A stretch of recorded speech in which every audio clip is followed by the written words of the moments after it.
Hello అండి. ఎలా ఉన్నారండి అందరూ? బాగున్నారా? మీరంతా బాగుండాలని మనస్ఫూర్తిగా ఇంటి దేవుడిని పక్కనే నిమ్మ తోట, కొబ్బరి తోట ఉంటాయి కదండీ! వాటిలో నుంచి పక్షుల అరుపులు, మా మామిడి చెట్టు మీదకి కూడా ఎక్కడ లేని పక్షులన్నీ కూడా వచ్చి తెగ సందడి చేస్తున్నాయండి. వాటి అరుపులు వింటూ ఉదయాన్నే వచ్చే చల్లగాలిని ఆస్వాదించుకుంటూ నా పనులైతే ప్రశాంతంగా మొదలుపెట్టుకుంటాను. ప్రతిరోజు కూడా ఇదే విధంగా ఉంటుందండి. లేవడమే ఇంత ప్రశాంతమైన వాతావరణంలోకి ఒక్కసారి వచ్చేసరికి మనసంతా చాలా హాయిగా అనిపిస్తుంది. ప్రెజర్స్ ఏమైనా ఉంటే అన్నీ కూడా పోతాయండి ఈ చల్లగాలి ఒక్కసారి ఒంటికి తగిలేసరికి.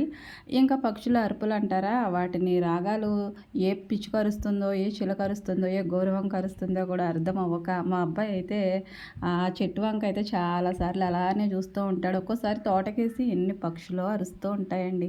పక్షులు అరుస్తున్నాయని కాదు కానండి, వాటి రాగాలు వింటూ ఉంటే మనసుకు ఏదో తెలియని పులకింత కలుగుతుంది. ఆ ఇల్లు అయితే ఇంత అందమైన ప్రకృతి మధ్యలో ఉండడం నాకైతే చాలా చాలా ఆనందంగా అనిపిస్తుందండి. ఊరికి చివరన తోటకి దగ్గరలో ఉంటే ఆ హ్యాపీనెస్ వేరు కదండి. పొలంలో ఉన్నట్టే అనిపిస్తుందండి ఫీలింగ్ అయితే. ఉదయం లేవగానే చాలా పనులు చేయాలన్న హడావిడితో అయితే లేస్తూ ఉంటాం కదండి. అలాంటప్పుడు ఈ పక్షుల రాగాలు అలా తోటకేసి ఒకసారి చూస్తూ ఉంటే అలా నిలబడి చూడడానికి అవ్వదులేండి. నేను ఏ వాకిలి తుడుచుకుంటూనో ఏదో ఒక పని చేసుకుంటూనో అన్నీ ప్రకృతిలో జరిగేవన్నీ కూడా గమనిస్తూ నా పని అయితే నేను చేసుకుంటాను. అలా గమనించుకుంటూ నా పని నేను చేసుకున్నాను అనుకోండి, నేను పని చేసినట్టే ఫీల్ అవ్వను అసలు. అలా ప్రకృతితోనే మమేకమైపోయి ఉంటాను. ఏంటమ్మోయ్ నాగమణి, ఈరోజు ప్రకృతి గురించి తెగ వర్ణించేస్తున్నావని మీరు అనుకుంటున్నారా? మరి ఏం చేస్తామండి, రోజు ప్రెజరు. ఈ ప్రెజర్లతో ఫలించే కన్నా కాసేపు అలా మనసుని రిలాక్స్ చేసుకుందామని అలా మా ఇంటి దగ్గరలో ఉన్న తోటకేసి మా పక్షుల అరుపులతోటి కాలం ఒక్కొక్కసారి అలా గడిచిపోతూ ఉంటుంది కదండి. ప్రతిరోజు అలాగే జరుగుతుంది. ఎన్ని టెన్షన్స్, ఎన్ని ఒత్తిళ్ళు ఉన్నా కానీ కొన్ని ప్రకృతిలో జరిగేవి చూస్తూ ఉంటే మనసు అయితే వాటికి దగ్గరగా వెళ్ళిపోతుంది. మన కష్టాలనే కొద్దిగా మర్చిపోవడానికి అలవాటు పడిపోతుంది కదండి. పొద్దున్నే ఈ పనులు, తలపోటు, పొద్దున్నే లేవగానే పనులు చేయాలంటే కొంతమందికి నచ్చదు. ఏం చేస్తామండి, నచ్చినా నచ్చకపోయినా చేసుకోవాలి కదండి. అదే కాస్తంత మనసును ప్రశాంతంగా చేసుకొని ఆ తర్వాత పని మొదలు పెడితే చాలేవమ్మ ఊరుకో. పొద్దున్నే ప్రశాంతంగా చేసుకుని ఆ తర్వాత పని మొదలు పెట్టుకోవాలంటున్నావా? పిల్లలకి బస్సులు టైం అయిపోతాయి, ఇంకెక్కడ ప్రశాంతత, ఒకటే ఉరుకులు పరుగులు అని అనుకుంటున్నారా? ఎన్ని ఉరుకులు పరుగులు ఉన్నా కానండి, మన కోసం మనం కాస్తంత సంతోషాన్ని అయితే చూసుకోవాలి కదండి.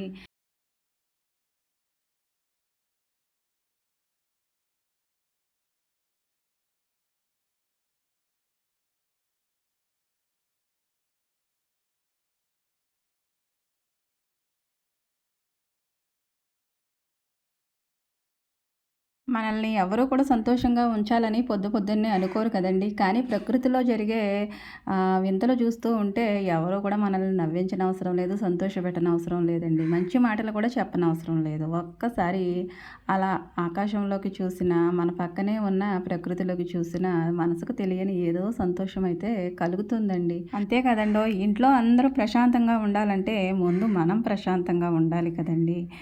చాలేవమ్మ నాగమణి, ఇంకొక మాట చెప్పు అంటున్నారా? అవునండి. ఇంట్లో వాళ్ళందరూ ప్రశాంతంగా ఉండాలంటే ముందు మనం ప్రశాంతంగా ఉండి తీరవలసిందేనండి. ఎందుకంటే పొద్దున్నే మనమే లేస్తాము. ఇంటి బాధ్యత అంతా మనదే కాబట్టి మనం ఎంత రిలాక్స్‌గా ఉంటే మన తర్వాత లేచొచ్చే పిల్లల్ని, ఇంకా ఇంటాయన్ని, ఇంకా పెద్దవాళ్ళు ఈళ్ళు వాళ్ళు అందరూ ఉంటారు కదండీ ఇళ్ళన్నాక. మరి అందరిని మనం మెయింటైన్ చేయాలంటే మనం ఎంత ప్రశాంతంగా ఉంటే వాళ్ళని అంతలా మనం చూసుకోగలమండి.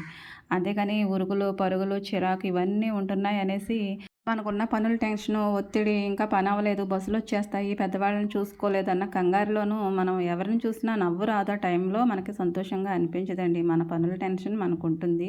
ఫేస్ అంత చిరాకుగా పెట్టుకుని వాళ్ళ వైపు చూస్తే మన మనసులో ఏమీ లేకపోయినా గానండి, ఏదో ఉన్నట్టుగా అవతల వాళ్ళు చాలా ఫీల్ అవుతారండి. మన ఇంట్లో వాళ్ళే అవ్వచ్చు. మన చిన్న పాప అయినా అవ్వచ్చండి. అమ్మేంటి అంత కోపంగా ఉందని వాళ్ళకి కూడా బాధ కలుగుతుంది కదండీ. చిన్న పాపే అంత ఫీల్ అయిందంటే మరి పెద్దవాళ్ళు కూడా ఫీల్ అవుతారు కదా! కానీ మనతో చెప్పుకోరు. ఉదయాన్నే ప్రశాంతమైన ముఖంతో వాళ్ళతో ఒక్క చిరునవ్వేనండి వాళ్ళని చక్కగా పలకరించినట్టు అనిపిస్తుంది. వాళ్ళతో మనం పెద్దగా మాటలు అవసరం లేదులేండి. ఒక్క చిరునవ్వు అలా విసిరేసరికి వాళ్ళ ముఖం చాలా ప్రశాంతం అయిపోతుంది. వాళ్ళు కూడా నిద్రమత్తులో నుంచి వస్తూ ఉంటారు కదండి. ఇక అన్ని పనులు నేనే చేసేస్తున్నాను, వాళ్ళు ఏమి చేయటం, మగవాళ్ళు వాళ్ళు ఏం చేస్తారు, పెద్దవాళ్ళు ఏం చేస్తారండి, అంత పని మందే కాబట్టి మనమే భరించుకోవాలి. ఈ పనులతో పాటు ఇంట్లో వాళ్ళని కూడా కాస్తంత ప్రశాంతంగా ఉంచడానికే చూసుకోవాలండి. వాళ్ళకి ఏదో చేసి పెట్టేస్తున్నాము, ఏదో వండి పెట్టేస్తున్నాము, పనంతా మందే అనేసి మనకున్న బాధ అంతా కూడా మన ఫేస్లో కనిపించే విధంగా వాళ్ళ వైపు చూసామనుకోండి, వాళ్ళకి అంత చేసినా కానీ ఆనందం అనిపించదండి, సంతోషం అనిపించదు, కొద్దిగా నెమ్మది కూడా అక్కడ మిస్ అవుతూ ఉంటుంది. అంతెందుకండి, కాస్తంత చిరునవ్వుతోటి వాళ్ళని పలకరించినట్టుగా ముఖం పెడితే మన సొమ్మేమైనా పోతుందంటారా? పోదు కదండి. ఇంకా మనకు కూడా సంతోషం కలుగుతుంది. వాళ్ళు కూడా నవ్వుతారు కదండి. మనం నవ్వుతే వాళ్ళు కూడా నవ్వుతారు. మనం ముఖం చిట్లించుకుంటే వాళ్ళు అలా చూసుకుంటూ వెళ్ళిపోతారు. ఇది మన ఇంట్లో వాళ్ళతోనే కాదండి, బయట వాళ్ళకి కూడా వర్తిస్తుంది. తెలిసిన వాళ్ళు కనిపించేసరికి ముఖం మీద మనం ఏదో మాట్లాడాల్సిన అవసరం లేదండి. బిగించుకోకుండా కాస్తంత నవ్వు ముఖం పెట్టుకుంటే వాళ్ళని పలకరించినట్టే అవుతుంది. మన ఇరుగు పొరుగు వాళ్ళైనా సరే ఉదయాన్నే వాకిళ్ళు అవి తుడుచుకుంటాకి ఒకళ్ళ ముఖాలు ఒకళ్ళు చూసుకోక తప్పదండి. అలాంటప్పుడు కూడా ఏంటో సిటీలో కన్నా దారుణంగా అయిపోతుందండి పల్లెటూరు కూడా. ముఖాలు అలా బిగించుకునే ఉంటారు తప్పించి మన వైపేసి చూసినా కానీ చూడనట్టుగానే వెళ్ళిపోతూ ఉంటారండి. కాస్తంత బాధ అనిపిస్తుంది. ఇక వాళ్ళు అంటారా, బయట వాళ్ళు కాబట్టి బాధ వచ్చినా ఏదొచ్చినా మనకి ఎందుకులే అనేసి సర్దుకుపోతాము. కానీ ఇంట్లో వాళ్ళతోటి మన రిలేషన్ అలా ఉంటే అంతేం బాగోదు కదండి. మనం ఎంత సంతోషంగా ఉంటున్నామో వాళ్ళని కూడా అంతే సంతోషంగా ఉంచడానికే నేను చూస్తానండి. మా ఇంట్లో వాళ్ళు పిల్లలైనా పెద్దవాళ్ళైనా లేచొస్తూ ఉంటే వాళ్ళని ఏదో విధంగా విష్ చేయడానికే చూస్తాను. ఎంతో నాకు టెన్షన్ ఉంటుంది.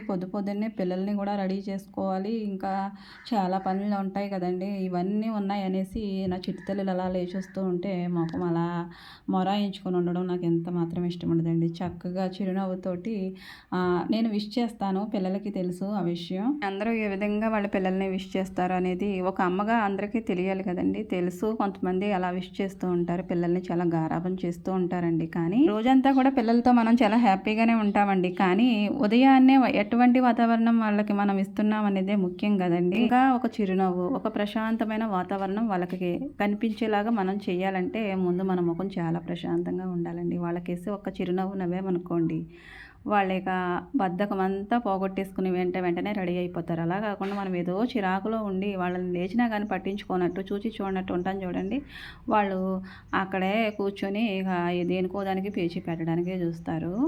నేను ఇలా చాలాసార్లు గమనించాను కాబట్టి నా యొక్క అవగాహన మీద అయితే మీతో చెప్తూ ఉన్నాను. కొన్ని సార్లు అయితే పిల్లలు లేచినా కానీ గమనించకుండా నా పని నేను చేసుకుంటూ ఉంటే అలిగించేసి అక్కడే కూర్చుంటుందండి హ్యాపీ అయితే. ఇక పెద్దవాళ్ళు ఇద్దరు అంటారా, వాళ్ళైతే పట్టించుకోరు కదా. కానీ చిన్నపిల్లలు ఎక్కువ గారం కాబట్టి వాళ్ళకి అమ్మ పలకరించాలి, అమ్మ మాట్లాడాలి, అమ్మ నవ్వాలి, ఇంకా ఎన్నో ఉంటాయి. పిల్లలకే అలా అనిపిస్తే పెద్దవాళ్ళు మనతో చెప్పుకోరండి. కానీ వాళ్ళకు కూడా మనమే అలాంటి వాతావరణం కల్పించాలి. ఈ రోజు ఏంటో ప్రశాంతత మీద పుస్తకం రాసినట్టుంది నాగమణి అని మీరు అనుకుంటున్నారా? విషయమైనా సరే క్షుణ్ణంగా నేను దాన్ని అనుభవించిన తర్వాతే మీతోటి షేర్ చేసుకుంటాను. ఇంట్లో పిల్లలతోనైనా పెద్దవాళ్ళతోనైనా నా రిలేషన్ గురించే కదండి ప్రతి వీడియోలోనూ మీతో చెప్తూ ఉంటాను. ఇలా ఉదయాన్నే మనం చాలా ప్రాముఖ్యంగా తీసుకోవాలండి, చాలా ఇంపార్టెన్స్ ఇవ్వాలి ఉదయానికి. మన డే స్టార్ట్ అయ్యేది ఉదయం నుంచే కదండి. రాత్రి వరకు కుడితిలో పడిన ఎలకల్లాగా కొట్టుకుంటూనే ఉండాలి. ఆడవాళ్ళమైనా మగవాళ్ళమైనా ఎవరికి ఉండే పనులు వాళ్ళకుంటాయి. స్కూల్కి వెళ్ళే పిల్లలైనా సరే వాళ్ళు చదువుకుంటూనే ఉండాలి కదండి. పాపం వాళ్ళు ఇంటి దగ్గర కన్నా స్కూల్లోనే ఎక్కువ ఉంటారు కదా. ఎవరి జీవితం కొరకు వాళ్ళు పోరాటాలు అలా చేస్తూనే ఉంటారు. ఏదో అందులో మనం ఏం చేసేది ఉంటుందండి. ఎవరి జీవితం గురించి వాళ్ళు పాకులాడతారు. ఇక అందరి జీవితాల గురించి ఇంట్లో ఆడవాళ్ళగా మనమే కదండి ఆలోచించాలి. అలాంటప్పుడు మనమే కదా అన్నిటి గురించి బాధ్యత తీసుకుంటాము. ఇంకా కొంచెం ప్రశాంతంగా కూడా ఉన్నామనుకోండి, అన్నిటికీ సరిపోతుంది. ఇంట్లో ప్రశాంతత ఉంటే అన్నీ ఉన్నట్టేనండి. ఏమీ లేకపోయినా కానీ ఇంట్లో ఉండే ఆడవాళ్ళు కాస్తంత చిరునవ్వుతోనూ కాస్తంత ప్రశాంతతతోనూ కనిపించారనుకోండి, ఇంకా మరి ఎక్కడో ఉండదు, మా ఇంటికి వెళ్ళిపోవాలి త్వరగా అని అటు మగ మగవాళ్ళు ఆలోచిస్తారు, ఇటు పిల్లలు కూడా ఆలోచిస్తారండి. అలా కాకుండా మనం ఒక్కసారి ఊహించుకుంటే మన రియాక్షన్ గురించి మనకే అర్థమైపోతుంది కదండి. కోపం వస్తే మనం ఎలా ఉంటామో అలా వాళ్ళకి కనిపించామనుకోండి, ఇంటికెళ్ళే బదులు ఇక్కడే ఉండడం బెటర్‌రా బాబు అని ఆయన అనుకుంటాడు. ఇంకా పిల్లలేమో ఊళ్ళోనే బాగుంది, ఇంటికెళ్తే మా మమ్మీ ఏమంటుందో ఏంటో అని వాళ్ళకి కూడా అనిపిస్తుంది కదండి. అంత అవసరం అంటారా? మనం ఎంత చేసి పెడుతున్నాం వాళ్ళకి. అదే చేత్తో కాస్తంత ప్రశాంతమైన వాతావరణం కల్పిస్తే ఎంత బాగుంటుందండి మన వాళ్ళ లైఫు. మనం చేసే పనులే ముఖ్యం అనుకుంటాం కానండి, ఇంట్లో ఉండే వాతావరణం కూడా చాలా చాలా ముఖ్యమండి. పనులు మనం చేయలేకపోయినా కానీ వాళ్ళే చేసుకుంటారు మనకు ఒంట్లో బాగోనప్పుడు. కానీ మనం ఇల్లు పీకి పందిరేస్తూ ఉంటే మనం ఎంత పని చేసినా కానండి అన్నీ కూడా గందరగోళంగానే కనిపిస్తూ ఉంటాయి. వాళ్ళు కూడా చాలా డిస్టర్బ్ అయిపోతూ ఉంటారు. పిల్లలకి చదువులు ఎక్కడి నుంచి అబ్బుతాయండి. ఇంట్లో మగవాడికి ప్రశాంతత లేకుండా ఇక మనల్ని ఇంటిని మెయింటైన్ చేయాలంటే చాలా కష్టమైపోతుంది. ఇంటిని మొత్తం చక్కదిద్దుకునే పని ఆడవాళ్ళ మీదే ఉంటుందండి. ఇంటిని ఎంత చక్కదిద్దుకుంటామో ఇంట్లో ఉండే మనుషులను కూడా అంతే విధంగా చక్కదిద్దుకోవాలి కదండి. చక్కదిద్దుకోవడం అంటే ఏముంటుందిలేండి, మన మాటే, మంచి మాటే. విసురులు కసురులు అలాంటివి పనికిరావండి. మంచి మనసుతోటి మనం ఎవరినైనా సరే మంచిగా మార్చుకోగలము, మంచిగా ఉండగలము వాళ్ళతోటి. అవతల వాళ్ళు కూడా మనతోటి మంచిగా ఉండడానికి చూస్తారు. ఎంతవరకు అంటే అవతల వాళ్ళు కూడా మనల్ని ఇష్టపడేంత వరకు అయితే ఓకే కానండి, మనం ఎంత మంచిగా ఉన్నా కానీ వాళ్ళు మనకి ఇంకా వ్యతిరేకంగా ఉంటే ఇది అనవసరం అనిపిస్తుంది కదండి. వాళ్ళ జోలికి వెళ్లకుండా ఉండడమే మంచిది. సహజమైనంత వరకు మన రిలేషను మన వాళ్ళతోటి చక్కగా ఉండేలాగానే చూసుకోవాలండి. ఇక మితిమీరిపోయి వాళ్ళకి మనకి ఇక వైరం కలుగుతూ ఉంటే మనం మాత్రం ఏం చేయగలమండి. నేను చెప్పేది ఏంటంటే మన ఇంట్లో ఉండే వాతావరణంలో మన పిల్లలు, మన భర్త, ఇంకా పెద్దవాళ్ళు ఉంటే ఉండొచ్చండి కొందరికి. వాళ్ళతోటి మనం ఎలా ఉంటున్నామో, ఇంకా ఉదయం లేచిన దగ్గర నుంచి పిల్లలతోటి, పెద్దవాళ్ళతోటి మనం కాస్తంత చేసుకునే పనులు ఎలాగూ తప్పదు. దాంతోపాటే కాస్త ప్రశాంతమైన వాతావరణం కూడా ఇస్తే బాగుంటుందని నా అభిప్రాయం అండి. ఎందుకంటే ఉదయాన్నే నేను లేస్తాను, ఇంకా మా అబ్బాయి కూడా ఒక్కొక్కసారి నా వెనకాలే లేచి వచ్చేస్తాడు, ఒక్కోసారి నాకంటే ముందే లేచి బ్రష్ చేస్తూ కనిపిస్తూ ఉంటాడండి. హ్యాపీగా అనిపిస్తుంది, చక్కగా నన్ను విష్ చేస్తూ ఉంటాడండి ఒక్కొక్కసారి. అప్పుడు మనసుకు తెలియని ఏదో సంతోషం కలుగుతుంది. ఒక్కోసారి నన్ను చూచి చూడనట్టుగా ఉంటాడంటే ఆ టైంలో కాస్తంత బాధగా అనిపిస్తుంది. విష్ చేయొచ్చు కదా అనిపిస్తుంది. బాబు విషయంలోనే నాకు అలా అనిపిస్తే నేను ఎలా ఉంటున్నాను నా వాళ్ళతోటి అనేది ఒక ప్రశ్న అయితే నాకు కలుగుతూ ఉంటుంది కదండి. ఇది బాధ్యత అంటూ నాకు తెలిసొచ్చిన తర్వాత నేను ప్రతి ఒక్కరితోనూ కూడా అలా ప్రశాంతంగానే వెళ్ళిపోతూ వచ్చేస్తూ ఉన్నానండి. ఇలా అయితే ఇక ఇక్కడ వరకు వచ్చేసింది అలా అలా లాక్కుంటూ బండి. ఇక ముందు ముందు జీవితం కూడా అదే విధంగా వెళ్ళిపోవాలని కోరుకుంటున్నాను. ఈ ఉదయం కూడా ఒక కొత్త జీవితం మొదలైనట్టే కదండి. ఉదయాన్నే మనము చక్కగా ప్రశాంతంగా మన డేని స్టార్ట్ చేస్తే ఎంత బాగుంటుందో అనిపిస్తుందండి. కొంతమందిని చూస్తూ ఉంటే ఎక్కడ లేని చలి జ్వరం వచ్చినట్టే అనిపిస్తుంది. అక్కడ ఏమీ లేకపోయినా కానీ ఏదో ఉన్నట్టు ముఖం అలా చిట్లించుకుని తిరుగుతూ ఉంటారు. నాకు కాస్తంత బాధగా కూడా అనిపిస్తుందండి అటువంటి ముఖాన్ని చూస్తూ ఉంటే. కానీ మన ముఖం మాత్రం ఆ విధంగా ఉండకూడదని నేను కోరుకుంటాను. మనం ఎంత అందంగా ఉన్నది ముఖ్యం కాదండి, మన వాళ్ళతో మనము ప్రశాంతంగా ఉన్నాము, ఇంకా వాళ్ళని ఎంత ప్రశాంతంగా ఉంచుతున్నాం అన్నదే ముఖ్యమండి. నాకైతే అందంగా ఉండడానికి ఏవేవో పూస్తూ ఉంటామండి, అవి మన ఇష్టం, మన పర్సనల్ అది. కానీ మనం ఎంత అందంగా ఉండాలని, మన ముఖాన్ని ఎంత మంచిగా ఉంచుకోవాలని చూస్తామో దానికన్నా ముఖ్యం ఏంటంటే మన ముఖం ముందు అందంగా కనపడాలంటే మనం చాలా ప్రశాంతంగా ఉండాలండి. ప్రశాంతమైన ముఖము చాలా చాలా అందంగా కనిపిస్తుంది. ముఖానికి ఏం రాసామన్నది ముఖ్యం కాదు, ఎంత అది రంగుగా ఉంది, కాంతివంతంగా ఉంది, అలా ఉంది, ఇలా ఉంది అన్నది ఏమీ ముఖ్యం కాదండి.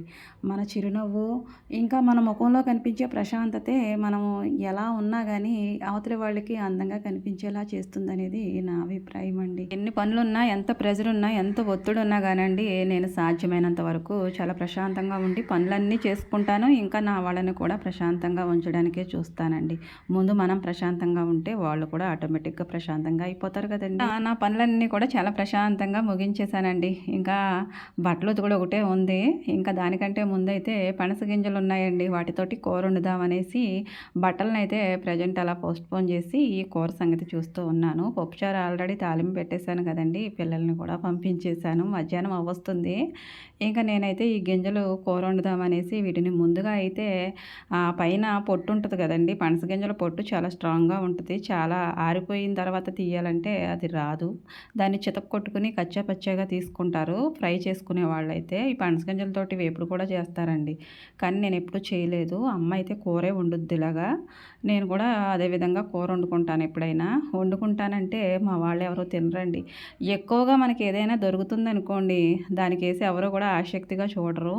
ఇవి దొరకని ఏరియాల్లోనే ఇది కూర వండుకుంటారు, ఇంకా తింటారు, ఇష్టపడతారు. మా ఇంట్లో పనస గింజలు కానీ తొనలు అంటారా తినేస్తారు, కానీ ఈ గింజల్ని పొయ్యిలో వేసి కాల్చడం ఇంకా ఉడకబెట్టడం అవి చేస్తారు. కానీ ఈ కూర వండితే పిల్లలు కానీ పెద్దవాళ్ళు కానీ ఎవ్వరు కూడా దగ్గరికి రారండి.